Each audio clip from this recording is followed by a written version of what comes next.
Hi, it's Iyara, Vedic astrologer, with my forecast for the upcoming new moon.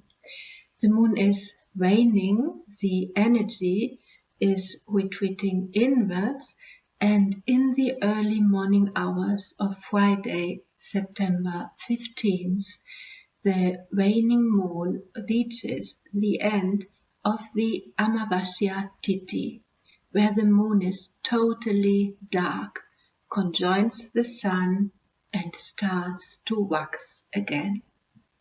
Every month we experience this kind of reset where we let go of the energy of the former lunar cycle and open ourselves up to the frequency of the new moon, willingly changing into a new growth cycle.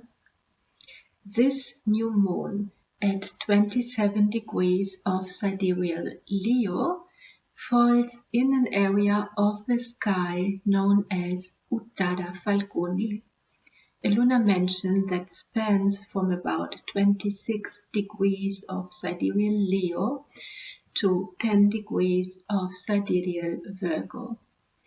Uttara Phalguni is the reign of the sun god Aryaman, a Vedic deity of light, unity, love, and commitment.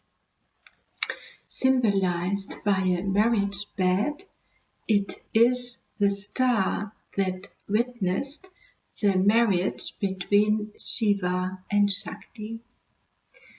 On one hand, this new moon catalyzes or revitalizes sincere connection, true love, unconditional friendship, deep relationships.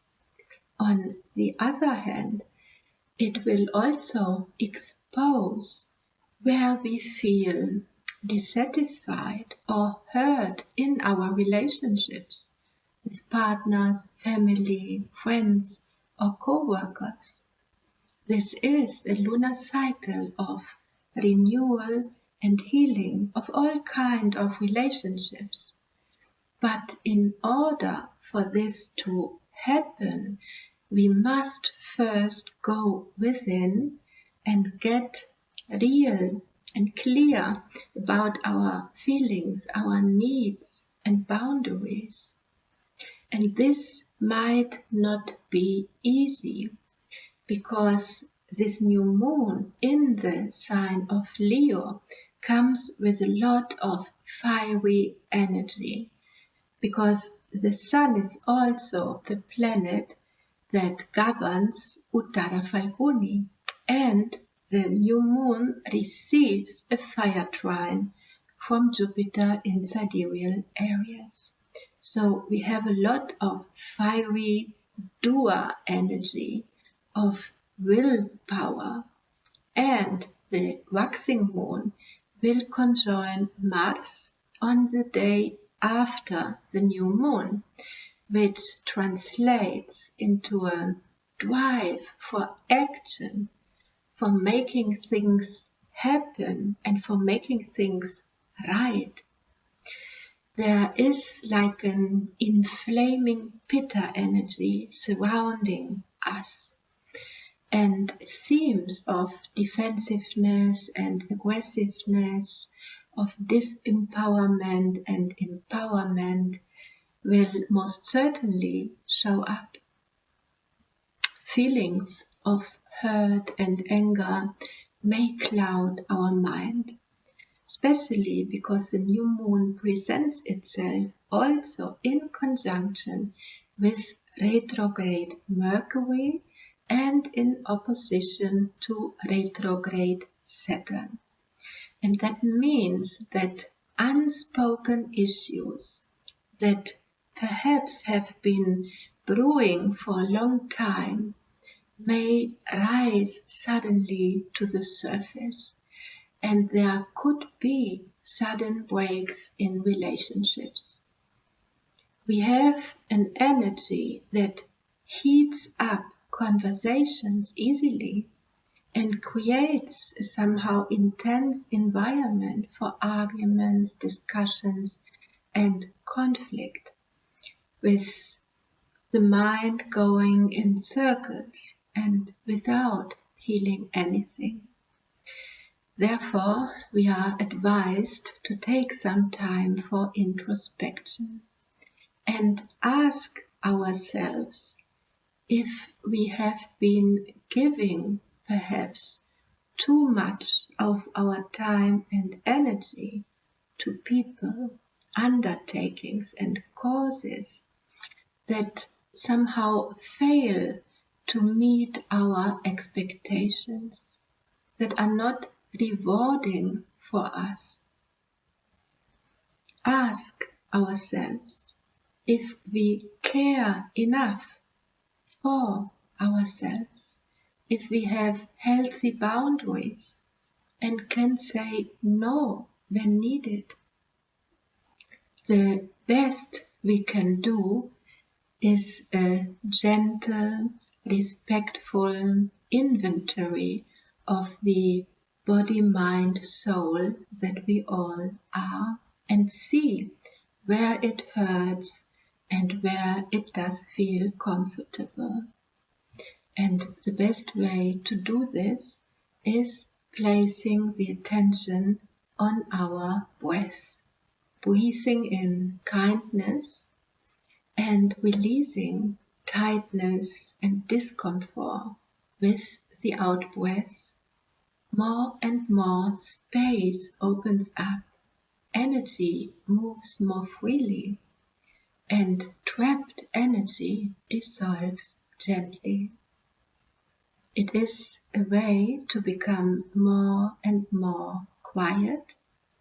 Our mind becomes clearer, and we can observe how it feels around and within our heart, whose edges may become softer and softer until it's sometime hidden but abundant golden energy, the golden energy of our very essence, spills over, and we sense more lightness, more truth within and around.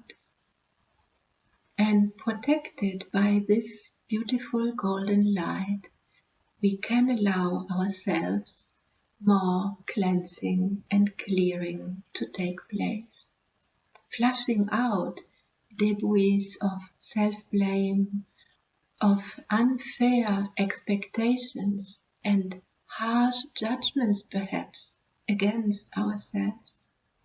Old fears and worries are washed away, and we feel that we are not longer willing to push our strength beyond limits.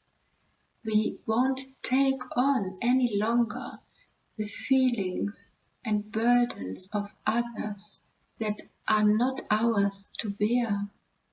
Breathing deeply and fully, we are determined to respect our needs and pace our energy accordingly, determined to listen to the inner wisdom of our heart that remembers its original song, its longing, and its dharma. This pathway to inner truth is how we are going to heal under this new moon of Uttara Phalguni. Maybe we must release relationships or habits that do no longer serve us, because there is a clear dharmic calling under this fiery new moon.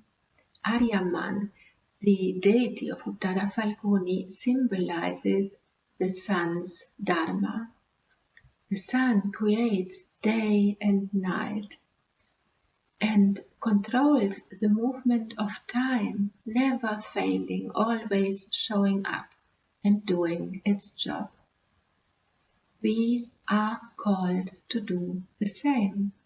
We are here to help humanity to evolve, to be evolving, expanding consciousness in a time where humankind is still making the same mistakes over and over again, creating wars and so much violence, because there is not enough wisdom, not enough compassion, not enough peace within us.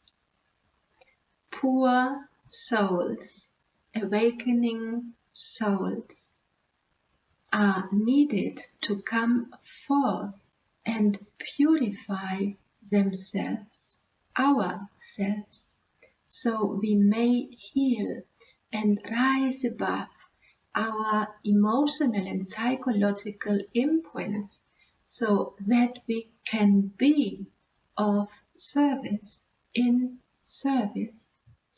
This is a lunar cycle that also energizes all charitable actions, especially to elderly people or to young children in need or danger or suffering some kind of disease.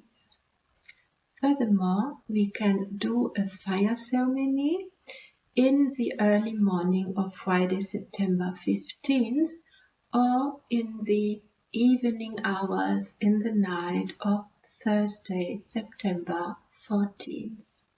Or light a candle, put an image of Aryaman or Surya, the sun, on our altar and chant the mantra Om Cham Uttara Phalguni Nakshatraye Namaha. Om Cham Uttara Phalguni Nakshatraye Namaha. Om Cham Uttara Phalguni Nakshatraye Namaha. It is important to be as clean as possible within and without in these days around the new moon, following a healthy diet and lifestyle. Many blessings and see you soon.